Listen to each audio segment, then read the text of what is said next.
श्री शिवाय नमस्तुभ्यम। आप सभी भाई बहनों को रक्षाबंधन की शुभकामनाएं। वीडियो में जानेंगे 2024 रक्षाबंधन में भद्रा का साया है, यह किस समय से किस समय तक रहेगा, साथ ही राखी बांधने का शुभ मुहूर्त और कुछ श्रेष्ठ जानकारियां वीडियो में आपको प्राप्त होंगी। नारियल का श्रेष्ठ उपाय भी वीडियो में जानेंगे, तो अंत तक बने रहिएगा। जैसे कि भद्रा भले ही पाताल लोक पर हो, धरती पर हो या आकाश में विद्यमान हो, नुकसानदायक होती है। शास्त्र में कहा गया है भद्रा में किसी भी स्वरूप में कोई भी शुभ काम, जैसे खास तौर पर रक्षाबंधन का कार्य तो करना ही नहीं चाहिए। यह भाई की ग्रह दशाओं को कमजोर करता है और कहीं ना कहीं अशुभ रूप में जाना जाता है। ऐसे में अपने आप में यह सावन का अंतिम दिन भी होगा। सावन पूर्णिमा का पावन पवित्र दिन है, सोमवार का भी दिन रहेगा। ऐसा दुर्लभ संयोग बहुत कम बार होता है। 2024 में 19 अगस्त 2024 को सावन महीने का यह श्रेष्ठ दिन है, जिसे सावन पूर्णिमा के रूप में जाना जाता है। 19 अगस्त को ही रक्षाबंधन है। सुबह 3:04 से पूर्णिमा शुरू होगी और 19 अगस्त की रात को 11:55 पर यह समापन की ओर होगी। इसी के साथ भद्रा भी शुरू हो जाएगी। तो ध्यान से सुनिएगा, भद्रा कब से कब तक है। सबसे पहले एक सुंदर पूजा की थाली तैयार कर लीजिए। गुरुजी कहते हैं कभी भी रक्षा सूत्र पहनने के बाद इधर उधर ना फेंके। गुरुजी कहते हैं जब 8 दिन हो जाए, 5 दिन हो जाए, 11 दिन हो जाए, उसके बाद कोशिश करें यह सौभाग्य देने वाला, परिवार में बरकत होने देने वाला रक्षा सूत्र आपको गौ माता की खूंटी से बांध देना चाहिए। ऐसा संभव नहीं है, शहरों में रहने लगे हैं तो किसी पवित्र पेड़ में इसे बांध देना चाहिए। यहाँ वहाँ रक्षा सूत्र को नहीं फेंकना चाहिए, इस बात का ध्यान रखें। साथ ही हमेशा रक्षा सूत्र में 3 गांठ बहन को अपने भाई के हाथ में लगानी चाहिए। यह तीनों गांठ ब्रह्मा विष्णु महेश के नाम की जानी जाती है, अर्थात त्रिदेवों को समर्पित है। हमेशा अपने भाई के दाहिने हाथ में रक्षा सूत्र बांधे और अपने भाभी के जो है बाएं हाथ में रक्षा सूत्र बांधे, इस बात का आप ध्यान रखें। अब भद्रा का समय जान लेते हैं। 19 अगस्त जिस दिन रक्षाबंधन है, सोमवार का दिन है, पूर्णिमा की तिथि है। उस दिन भद्रा रात को ही, जैसे 19 अगस्त की जो है जैसे भोर होगी 3:04 से शुरू हो जाएगी। तो भद्रा 3:04 से शुरू हो रही है, अशुभ समय है। तो यह 19 अगस्त 1:30 से रहेगी। ठीक है, 3:04 से शुरू होगी 19 अगस्त की और यह 19 अगस्त को 1:30 पर होगी। ऐसे में इस अशुभ समय में तो किसी भी समय में आपको अपने भाई के हाथ में रक्षा सूत्र बांधना ही नहीं है, इस बात का आपको ध्यान रखना है। यह विनाश का सूचक माना जाता है। आप सभी को अब जान लीजिए रक्षा सूत्र अपने भाई के हाथ में किस शुभ मौके में बांधना है। सबसे पहले एक पूजा की थाली तैयार कर लीजिए, उसमें नारियल रख लीजिए। नारियल धान रहे, अच्छी तरह से जटा वाला हो, पानी वाला नारियल हो। कई बार यह नारियल काला निकलता है, खोखला निकलता है, इन चीज़ों का ध्यान रखें। अच्छी अवस्था में, सुंदर अवस्था में नारियल का चुनाव करें। पूजा की थाली में रोली, चंदन, मौली, अक्षत रख लीजिए और रक्षा सूत्र रख लीजिए। रक्षा सूत्र जो ले रहे हैं ना, जिसे राखी कहा जाता है, काले नीले रंग का ना हो, इस बात का ध्यान रखें। यह गलत माना जाता है, अच्छा नहीं है। ऐसी राखी चुने जो कि रुद्राक्ष वाली हो, गणेश जी वाली हो, स्वास्तिक वाली हो। शुभ चीज़ों का चयन बहुत अच्छा माना जाता है। और जो है पूजा की थाली में आप एक गोलबत्ती का घी का दीपक रखें। घी इतनी अच्छी तरह से उसमें भरें कि यह कम से कम जब तक आपकी पूजा हो, भाई के हाथ में राखी बंधन हो, तब तक जलता रहे। बीच में अशुभ माना जाता है इसका बुझना, इस बात का भी ध्यान रखें। अब आप सभी के प्रश्न आ रहे हैं कि दीदी भद्रा में भगवान जी को राखी बांधे या नहीं, तो आप बांध सकते हैं। भगवान जी के लिए भद्रा नहीं है, सिर्फ मनुष्यों के लिए भद्रा है। सबसे पहले इस पूजा की थाली को भगवान जी के मंदिर में या गणेश जी महाराज के समक्ष या कृष्णा जी या भोलेनाथ, जिसको भी आप भाई स्वरूप में बांधते हैं, मानते हैं, उनके सबसे पहले उनको जो है, जैसे मूर्ति प्रतिमा है, लड्डू गोपाल स्वरूप है, तो उन्हें रोली, चंदन, मौली, अक्षत लगाएं। अक्षत जो चुनाव कर रहे हैं अच्छे होने चाहिए, कटे फटे टूटे फूटे ना हो अक्षत, इस बात का भी आप ध्यान रखिएगा। सबसे पहले हे श्री शिवाय नमस्तुभ्यम या ओम नमो भगवते वासुदेवाय कहते हुए या ओम श्री गणेशाय नमः कहते हुए जिन भी देवताओं को आप राखी बांधना चाहते हैं उन पर रोली, चंदन, मौली, अक्षत समर्पित कर उन्हें रक्षा सूत्र बांधे। घर के दरवाजे पर हल्दी कुमकुम का स्वास्तिक बनाएं। उसके बाद इस शुभ मुहूर्त में ही अपने भाई को राखी बांधें। 2024 में राखी बांधने का शुभ मुहूर्त 19 अगस्त सोमवार के दिन 1:30 बजे से लेकर 9:08 के आसपास हो रहा है। परंतु इस समय में भी जो सबसे अच्छा शुभ मुहूर्त है वह है 1:45 से 4:20 पर हो रहा है। ठीक है, 19 अगस्त सोमवार को सबसे अच्छा मुहूर्त जो हो रहा है वह दोपहर में 45 से 4:20 के आसपास हो रहा है। यह सबसे श्रेष्ठ समय है। न तो इसमें प्रदोष काल है, न रात्रि है, ठीक मध्याह्न का समय है, अपराह्न जिसे कहा जाता है, और सबसे अच्छा समय है। इस समय को नोट कर लीजिएगा। इस समय में आप अपने भाई के हाथ में राखी बांध सकते हैं। दोबारा दोहरा रही हूँ, 1:45 से 4:20 तक शुभ समय है अपने भाई के हाथ में राखी बांधने का। तो इस समय को खूब लाभ उठाएं। 2 घंटे 37 मिनट का कुल समय रहेगा। अब बात कर लेते हैं, प्रदोष काल में भी पूजा, आराधना, उपाय, भाई के हाथ में राखी बांधना शुभ माना जाता है। तो यह समय 6:56 से रात 9:08 के आसपास रहेगा। तो इस शुभ समय का भी आप चुनाव कर सकते हैं। परंतु कई क्षेत्रों में कहा जाता है कि रात्रि को जो है अपने भाई के हाथ में राखी नहीं बांधनी चाहिए। तो आप जैसे परिवार के अनुसार हो उस अनुसार कार्य कीजिएगा। मेरा कर्तव्य था आपको सही जानकारी दे पाऊँ।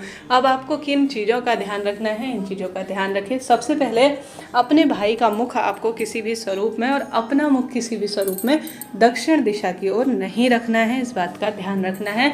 इस भूल को कई जन जो है बहुत अधिक खुशी के मारे कर देते हैं। आप ध्यान रखिएगा। इस दिन सावन का अंतिम सोमवार है, तो जो उद्यापन इत्यादि होंगे इससे पहले मैंने वीडियो प्रसारित किया है, आपको कैसे करना है, कब करना है और कैसे आपको इस दिन उपवास करना है। अब जानते हैं श्रेष्ठ कार्य जो कि आपको अपने भाई के निमित्त इस दिन करने का प्रयत्न करना चाहिए। गुरुजी कहते हैं यह दिन बहुत श्रेष्ठ है और सावन महीने का अंतिम दिन है, तो इस दिन को अपने भाई के नाम आप कर दीजिए। शिव पूजा जो करने जा रहे हैं उस दिन आप सभी, जैसे आपका भाई दूर है, कोई शारीरिक मानसिक पीड़ा से गुजर रहा है, आप चाहते हैं आपके भाई का ट्रांसफ़र हो, परीक्षा में वह उत्तीर्ण करें, नौकरी लग जाए, उसका विवाह हो जाए, तो गुरुजी ने कहा है जो व्यक्ति वह किसी कारण से नहीं कर पाता है तो 2 लोटा जल आपको अपने भाई का नाम गोत्र बोलकर, यह 2 लोटा जल मेरा भाई शिवलिंग पर समर्पित कर रहा है, ऐसे प्रार्थना करते हुए आपको चढ़ा देना है। गुरुदेव कहते हैं ऐसा करने से उसके रोग कट जाएंगे और 2 लोटा अर्थात वह जो है कांवड़ जल का लाभ ले पाएगा। उसके भी भाग्य की रेखाएं बहुत अधिक मजबूत हो जाएंगी। इस चीज़ का आप ध्यान रखते हुए कार्य कीजिएगा। साथ ही पूर्णिमा का दिन है, सोमवार का दिन है, तो बाल धोने से बचें। जैसे पूर्णिमा का जो देवता है वह चंद्र देवता माने जाते हैं। चंद्रमा मन मस्तिष्क के कारक हैं और सोमवार की तिथि होने के कारण इस दिन बाल ना धोएं।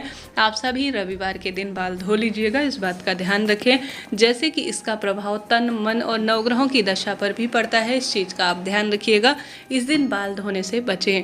और साथ के साथ भद्रा है, तो आप उद्यापन इत्यादि शाम को करेंगे तो ज़्यादा इसका श्रेष्ठ परिणाम मिलेगा प्रदोष काल में। ठीक है जी, यह बात हो गई। तत्पश्चात आप सभी कुछ जरूरी उपाय और नियम जरूर से जान लीजिए।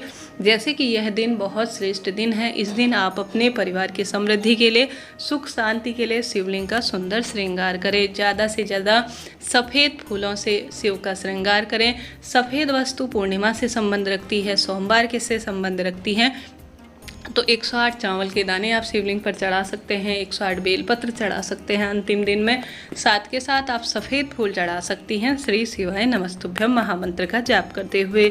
सावन महीने का अंतिम दिन है। अपने भाई का और अपने दोनों जो है जैसे परिवार के जो भी सदस्य है वह बेलपत्र का पौधा भी लगा देते हैं, तो इससे घर में बरकत होती है, ऐसा भाग्य कहता है। ऐसा पुराणों में वर्णित है, सौभाग्य में वृद्धि होती है। तो इस कार्य को भी आप कर सकते हैं। नारियल जो है आप सभी को अपने भाई के हाथ में देना चाहिए। गुरुजी कहते हैं भाई के हाथ में रखें पहले नारियल, उसके बाद गुरुजी कहते हैं आप अपने भाई के हाथ में राखी बांधें। ऐसा करने से नारियल आप पानी वाला ले सकते हैं जो भगवान जी को समर्पित होता है, आप गोला स्वरूप में ले सकते हैं। यह भाई को एक तरह से सौभाग्य देने वाला होता है, उसकी बरकत देने वाला होता है। जब बहन अपने भाई को गोला देती है अर्थात नारियल उसके हाथ में सौंपती है और उसके बाद वह रक्षा सूत्र बांधती है, तो कहा जाता है भाई के नवग्रहों की सददशा अपने आप ही मजबूत होती है, उसके रोग, संकट, कष्ट, पीड़ा से उसे मुक्ति मिलती है। तो यह कार्य आपको जरूर से करना है। अगर आपके क्षेत्र में नारियल नहीं दिया जाता है तो आप नारियल दीजिएगा। हमेशा भाई के जो राखी है उसमें 3 गांठ लगाइएगा। इस बात का ध्यान रखिएगा। भगवान जी की पूजा करें, विधान से नियम जो आप लिए हैं, सावन का अंतिम सोमवार है, उपवास रखें, बहुत विधि विधान से दूध, दही, घी, शक्कर, शहद, पंचामृत से शिव का अभिषेक करें। दुख दरिद्रता का निदान हो जाएगा, संकट, कष्ट, पीड़ा से मुक्ति मिल जाएगी। साथ के साथ सावन पूर्णिमा का श्रेष्ठ दिन है। इस दिन आप सभी शिवलिंग पर चंद्रेश्वर महादेव का नाम लेकर, चंद्रमौली भगवान का स्मरण कर सबसे पहले जो उपाय गुरुजी कहते हैं चंद्रमौली भगवान का नाम लेकर, अपना नाम गोत्र बोलकर मेरे परिवार में समृद्धि हो, बरकत हो, धन और खुशियों की बरसात हो, ऐसी प्रार्थना करते हुए शिवलिंग पर एक बेलपत्र, एक चावल का दाना और जल का लोटा जमीर से समर्पित कर दें। गुरुजी कहते हैं ऐसा करने से पूर्णिमा का खूब लाभ होता है। सावन पूर्णिमा का दिन सबसे बड़ा दिन है। इस दिन शिवलिंग पर एक बेलपत्र, एक चावल का दाना चंद्रमौली भगवान के नाम से जो चढ़ा देता है, उसके घर में अलग ही तरह की बरकत होती है, भाई की समृद्धि होती है, परिवार में पति बच्चों की आयु में वृद्धि होती है और चंद्र देवता की भी असीम कृपा मिलती दिखाई देती है। साथ ही इसके बाद गुरुजी कहते हैं चंद्रेश्वर महादेव का नाम लेना है। किसका नाम? चंद्रेश्वर महादेव की जय। आप कमेंट्स में लिख दीजिए। तो वही चंद्रेश्वर महादेव का आपको स्मरण करना है। जल के लोटे में 5 बेलपत्र डालनी है। बेलपत्र नई हो या शिवलिंग पर चढ़ी हुई हो, 5 बेलपत्र ले सकते हैं और कमलगट्टा आपको डालना है। कमलगट्टा एक भी डालेंगे तो भी चलेगा। आपको शिव मंदिर में चले जाना है। शिवलिंग पर आपको सबसे पहले श्री शिवाय नमस्तुभ्यम कहते हुए जो जल लेकर गए हैं ना, चंद्रेश्वर महादेव का नाम लेकर, भले ही आप शिवलिंग पर शिव के पास नहीं जा सकते हैं, घर पर भी कर सकते हैं।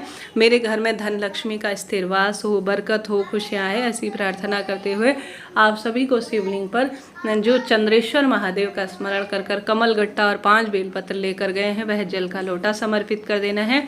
गोल बत्ती का घी का दीपक भी इसके पश्चात आपको लगा देना है। गुरुजी कहते हैं इस तरह से यह चंद्रेश्वर महादेव का नाम आपके पैसे गलत जगह खर्च नहीं करने देगा और अद्भुत स्वरूप में सावन महीने का पूरा फल आपको प्राप्त होना आरंभ हो जाएगा। अपने आप में यह दिन सर्वश्रेष्ठ दिन के रूप में जाना जाता है, जो कि बरकत देता है, खुशियाँ लाता है और अलग ही तरह का प्रभाव इससे जीवन में होना आरंभ हो जाता है। जीवन में हार रहे हैं, दुख पा रहे हैं, कष्ट कर्ज में घिरे हुए हैं, हर स्वरूप में आपको लगता है कि मैं कैसे सुख पाऊँ, मैं कैसे बरकत में मेरा परिवार हो, तो इन दिनों का खूब लाभ उठाए। सावन महीने की यह पूर्णिमा है, सावन का अंतिम सोमवार है, इस दिन भद्रा का साया है, रक्षाबंधन है।